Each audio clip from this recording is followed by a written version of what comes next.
save us.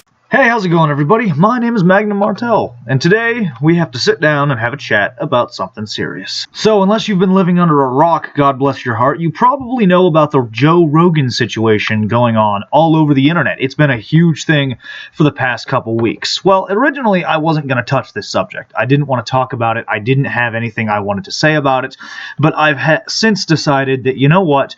I have some opinions that I would like to share. So before we go any further, let's take a minute and recap some of the situations that have been going on. Joe Rogan is a podcaster. He is the host of a podcast that is currently exclusive to Spotify that was signed for a contract of $100 million. $100 million to become exclusive to the Spotify platform.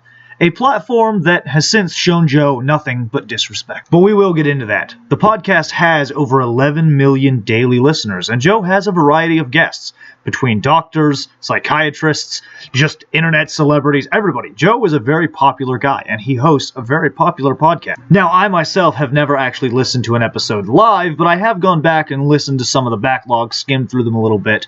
I have no personal problem with anything that goes on that show. Well, Joe has some unpopular and controversial opinions, and he's had some controversial guests.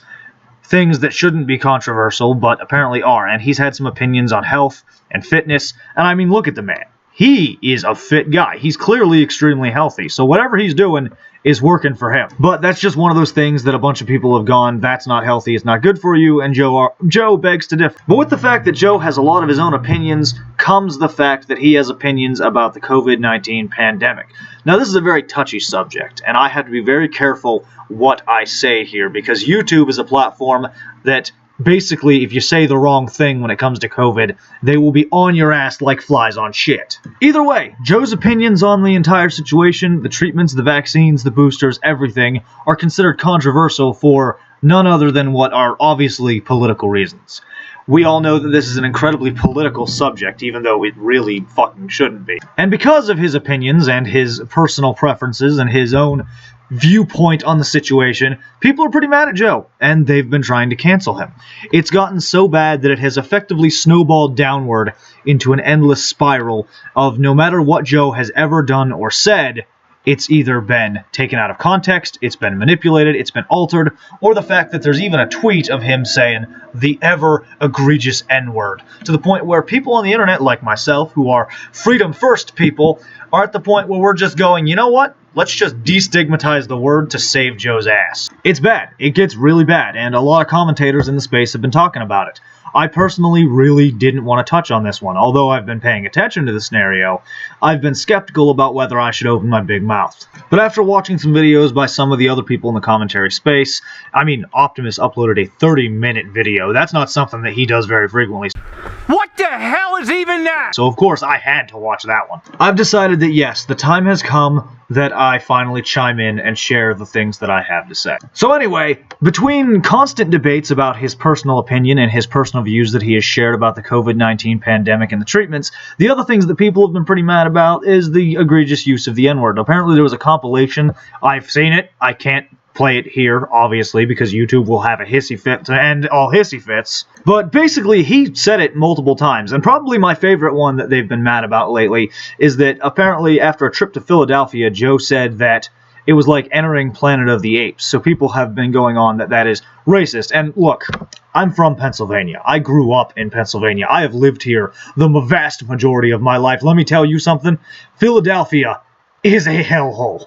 It is like entering the Planet of the fucking Apes.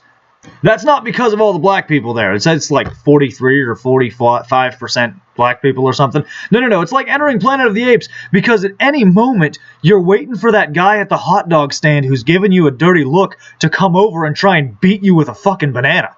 This is what you get for not buying my motherfucking hot dogs! No, but in all seriousness, though, jokes aside, Philadelphia has a lot of crime, and it's the kind of place where even the whole time I was there, I was glad I was packing, because I was waiting for something to go wrong. It's gotten pretty bad. Joe has been outright being basically in an attempt to be canceled by fucking everybody. Other celebrities have been jumping on, saying that they want Joe taken off for the things that he says and the things that he's points out and the things that he believes and even the guests that he has. Like recently he had Jordan Peterson on there for like 5.5 hours. And that's a whole nother can of worms. We are at the point now where the United States Surgeon General, someone who obviously needs a career change and should be pushed out of their position for the things that they said, think that the platform of Spotify should dispose and get rid of and do something about Joe Rogan. They should censor him. To which, in Big Daddy Magnum's opinion, when a government official says that the people need to be censored, there's a line that has been crossed that we need to go the fuck back. But anyway, I've been pretty well in the middle here when it comes to the Joe thing. I have stood for Joe. I agree that he is being censored and attacked wrongfully simply because he has opinions that the mainstream and the majority disagree with. If we lived in a world where the majority was always right, well, we'd be fucked. Now, as a surprise to absolutely nobody on the face of the earth who has ever watched my videos or knows who I am, Big Daddy Magnum is a free speech absolutist. Even if you are wrong, I believe that you should be allowed to say the things that you are saying. Even if I disagree with you, and I should absolutely 100% be allowed to disagree with you, just as you should be allowed to disagree with me, you should still be allowed to say the things that you wish to say, even if you are wrong. It is up to us, as the people that disagree with you, to show you that you are wrong and convince you that you are wrong. I do not believe that it should be illegal to say certain words, or to use certain phrases, or to hold an opinion that is considered by the majority to be wrong. Simply put, I do not believe that it is right, or that there should be any punishment whatsoever for anyone who says something just because everyone else in the room didn't like it. Words are just words, and I believe that the First Amendment should be upheld even stronger. And this whole Joe Rogan thing is the kind of thing where it's obvious that his First Amendment right to freedom of speech is attempting to be infringed by a bunch of whack jobs on the internet. So, at first, it was pretty obvious that Joe was not going to be canceled, that Spotify was going to do the smart thing and take a stand against the vast majority, and told them no. The CEO of Spotify tweeted out, stating that Joe Rogan's podcast would not be removed from the platform. He outright condemned the use of the racial slurs, but actively stated that he would not be silencing Joe Rogan. Now, he did apologize to the employees who disagree with Joe Rogan, stating that his views are not the views of the Spotify platform. And you gotta give him points on that one.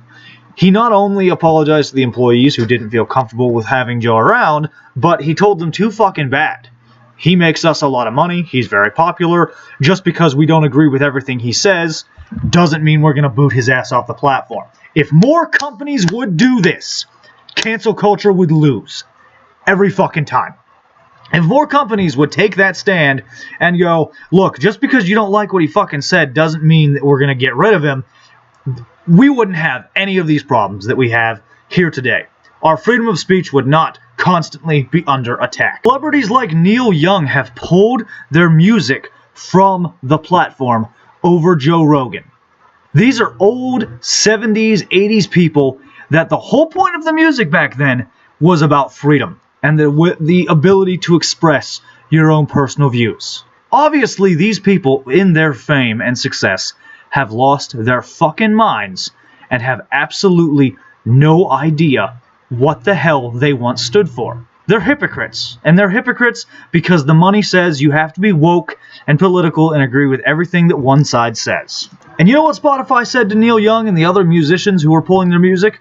Okay, your loss. No skin off my nose. You know, it really burns me that someone this popular, this massive, can face so much controversy in such a short time, and that the active attack on the right to freedom of speech is just going unnoticed, even defended by the vast majority of people.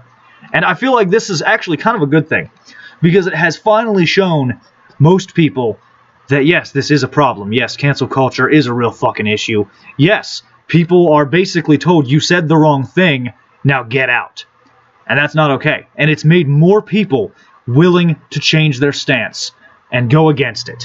Now, you will always have those people that just want them silenced. I know a guy who I am personally friends with that he still wants Joe booted from the platform. He agrees with cancel culture. Hell, when I was complaining about my job the other day, he was straight up telling me that I need to get on Twitter and tweet at the corporate headquarters for the company that I work for about the problems that I deal with at work every day.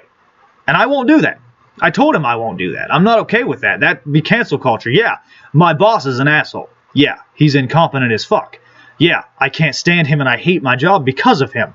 But, yeah, sure, he should actually be fired because he does a lot of things that are actually completely illegal. That's not a free speech issue, but that's still I don't agree with it. And doing it for my personal gain at work to get rid of a terrible employer, that would mean that I would have to agree with it for situations like Joe Rogan. We had a whole argument about it. 2 hours.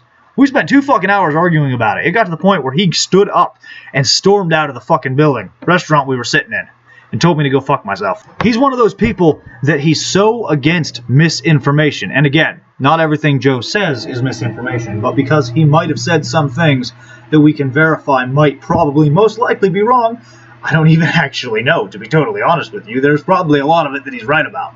But there are things that experts disagree and say that he's wrong, so my friend believes that that's misinformation. There are people like that. But in my experience, the people who are most against misinformation, especially to that hard fucking one-sided leaning, they're usually only against misinformation that goes against what they think is right. It is, in my experience, that the people who are the most against misinformation are the ones that spread the most misinformation. You know, all I gotta say is, Joe Rogan, if you really want to get some attention, if you really want to make some people mad, have Big Daddy Magnum on your show. I'll come in there and you and I will have a talk about freedom of speech, and we will piss off pretty much the entirety of the internet, because I guarantee you that you'll agree with a lot of the things I have to say, and a lot of people, especially the ones trying to cancel you, won't like what I have to say. Somebody get Joe's attention and tell him to have Big Daddy Magnum on the show. But okay, Joe Rogan aside, although this video is primarily about him, there's one more thing that I wanted to discuss, and it was brought up to my attention by seeing somebody else mention it, and I was like, you know what, I got a fucking point there. This whole thing seems to have happened way too quickly in tandem between Joe Rogan being canceled, the trucker convoy, which I will probably be doing a video about that later this week, but it all seems to be happening way too fucking in tandem with the Maxwell trial. You know, Jeffrey Epstein's partner in crime, the woman who was recently arrested and has been being moved from prison cell to prison cell to avoid her getting killed after her partner didn't hang himself, and the entire global elite is pissing their pants because this trial could sell all of them out.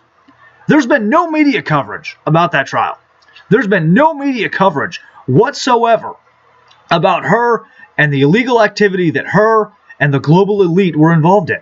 There's been nothing whatsoever. It makes me wonder why nobody has had anything to say about it when 6 months ago it was a big deal. Why is it that her entire thing going on right now in those courtrooms is going completely unnoticed? We all know Epstein didn't kill himself. It might be a meme, but that's the truth. We all know that someone had him taken out. We all know that someone with money and power and control and media influence had him taken down. And they failed to take her out, so of course they created controversy in an attempt to hide it. Isn't that interesting? Because I've been trying to find stuff on the trial. I haven't been able to find diddly squat, besides that the trial started and that nobody in the global elite have been implicated. Maybe I'm just crazy, but in my opinion, it sounds to me like somebody wanted that to go unnoticed. But okay, that's all I have to say about it. Thank you all for watching. Please leave a like if you enjoyed. My name is Magnum Martel. Don't forget to subscribe and ring the bell for more videos just like this one. Don't forget to go check out my social medias like my Twitter, and I will see you in the next one. Let me know down in the comments below what you think about Joe Rogan being canceled. And seriously, Joe Rogan, have Magnum on your show. I'll piss off everybody. I got a lot of shit to say.